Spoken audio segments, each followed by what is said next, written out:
Türkmenistan'ın prezidenti bu yerde geçirilen Türkiye'nin bütün dünyada belli Kotam Enterprises Ltd kompaniyasının güdürleyen taslamalarının tanıştırış davrasına katnaştı.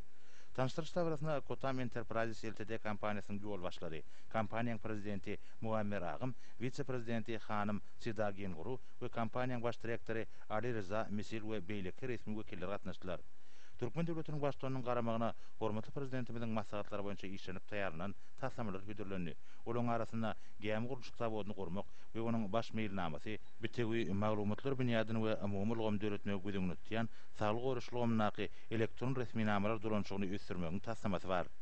Mundan başga da Beýlen Sewda merkeziniň uly maalaçlyk toplamynyň taslamalary hemde ýokary voltly elektrik geçirjiligiň çekilmegini, häzir kerek edýän elektrik stansiýalarynyň durkunyň täzelenmegini we olaryň täzeleriniň gurulmagyny güdüňini tutýan elektrik üçinçilik ulgamyny döwre baplaşdyrmak taslamasy göderilendi.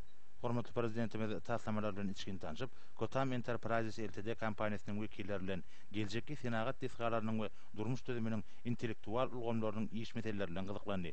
Döwlet başçymyz taslamalaryň her biri boýunça öz pikirini aýdyp, olaryň üstüne işlemek boýunça anyk teklipler aýtdy. Kotam Enterprises Ltd kompaniýasynyň ýol başlary wagt tap duşanyň üçin Türkmenistanyň başçylygyna hoşarlyk bildirip, aýdylan teklipler we bellikleň hökümet suratda gözüňde tutuljakdygyny we ýem ýakyn wagtda hormatly prezidentimiziň garamagyna taslamalar kämilleşdirmek boýunça geçirilen işlerin netijeleriniň güdürlenjekdigine